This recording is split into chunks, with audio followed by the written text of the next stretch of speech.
Hello, ladies and mental gen. My name is Sam, and welcome to my show. Today I'm going to tell you about the great sacrifice of Kobe, the giant flaming spider. Okay, so this is from my very first campaign, so we were very light on the rules, meaning that we didn't really know what we're doing.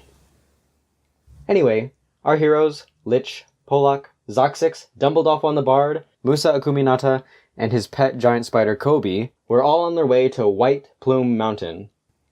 Our warlock Zoxix was tracking down a follower of his patron saint in order to kill her, so he may become the most powerful warlock and gain the respect of his lord. After they enter the dungeon, they are faced with all kinds of puzzles, traps, riddles, and foes, and at some point they discover a door that they suspect is trapped. Half of the party wants to enter, and the other half wants to stand back to see what happens. Zoxix and Dumbledore the Bard decide to enter, to which they find themselves locked in another puzzle room. The door is magically sealed shut and the group is now divided. The other half of the party comes to the conclusion that they can't do anything to open this door, and they decide to go off and explore more of the dungeon. At this point, they've already cleared out most of the dungeon, and there were only 2 boss rooms left to uncover. They were damaged, sure, but they survived fairly well this far, and they believe that they were pretty safe. But little did they know that on their path lies a vampire lord, waiting to be awoken. Polak, Lich, Musa, and Kobe all headed off deeper into the dungeon. After avoiding a few more traps, they come across a dark room with nothing but a single coffin sitting atop a chest. With their murder hobo confidence, they did not hesitate to go right up to the coffin and open that sucker right up.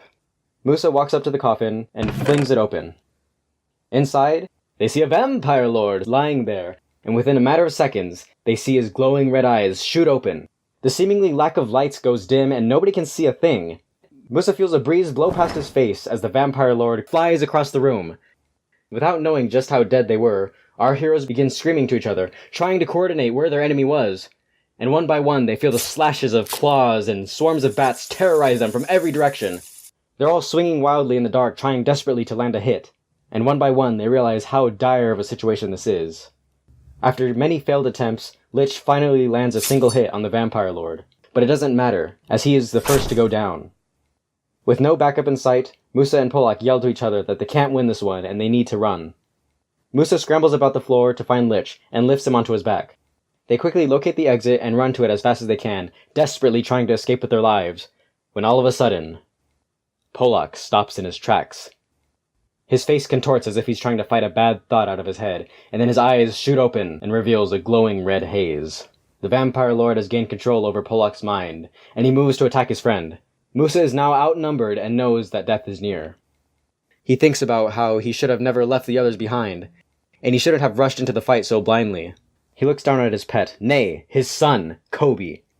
They solemnly look to each other, and in that moment, they both knew what they had to do. They had no choice.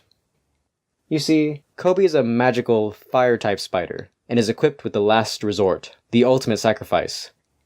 Self-destruct. They knew that they would never survive. The vampire lord was too strong.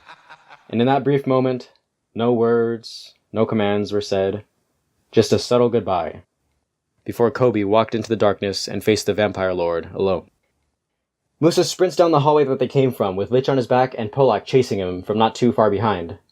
He pushes Polak down and takes cover, and in the very next instant, Musa sees a flash of light and then hears an enormous boom echo throughout the cave. He feels a rush of hot air rush past his face as the explosive power of Kobe shakes the entire mountain. Then, silence. Polak wakes up from his trance, and I kid you not, both of my players got up from the table and embraced each other as they had survived the onslaught of the vampire lord, but at a terrible cost. Nothing remains in that room besides the shadow of the vampire and the ashes of the giant fire spider, Kobe. Rest in peace, and I'll see you next time. Thank you for watching. Please leave a comment and share this video. Thank you!